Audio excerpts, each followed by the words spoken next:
Right కార్నర్లో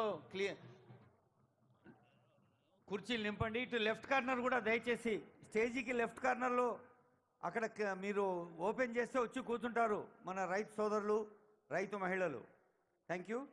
గౌరవనీయులైన MP Mallu Ravi గారిని రిక్వెస్ట్ చేస్తున్నాను వారి సందేశం కోసం.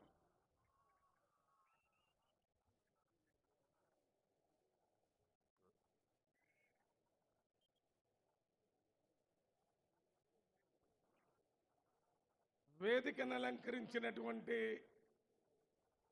పెద్దలు, వేదిక ముందు కూర్చున్న రైతు సోదరీమణులు అందరికీ నా హృదయపూర్వక నమస్కారాలు తెలియజేస్తున్నాం. ఈ ప్రభుత్వం రైతుల పక్షపాతి ప్రభుత్వం, పేద ప్రజల ప్రభుత్వం. ఒక్క ఆర్థిక సంవత్సరంలోనే 28,000 కోట్ల రూపాయలు రైతుల ఖాతాలో జమ చేసినటువంటి ప్రభుత్వం.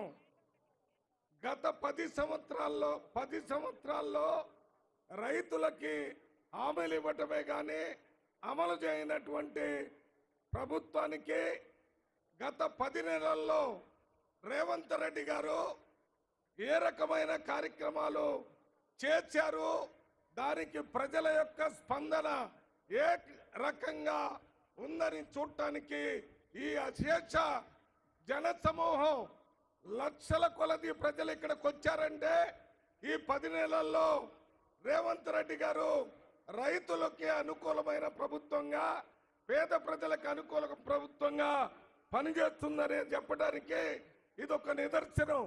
రుణమాఫీ విషయానికి వచ్చినప్పుడు ఒకేసారి 18,000 కోట్ల రూపాయలు ఒక రోజులోనే రైతుల కుటుంబంలో వేసినటువంటి గొప్ప రాజకీయ దార్శనికుడు, రైతు బాంధవుడు రేవంత్ రెడ్డి గారు. అంతేకాకుండా కొనుగోలు కేంద్రాల్లో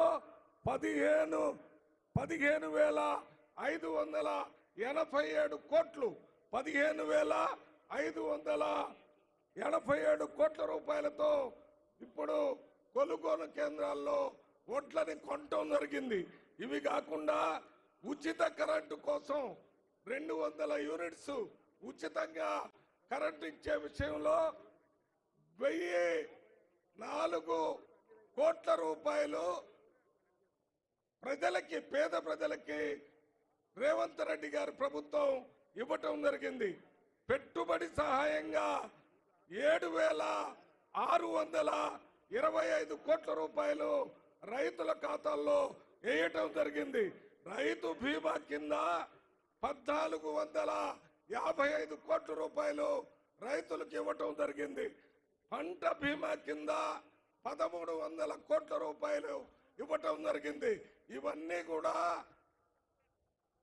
ఆర్థికంగా రైతుల్ని ఆదుకోవడం కోసం మన ముఖ్యమంత్రి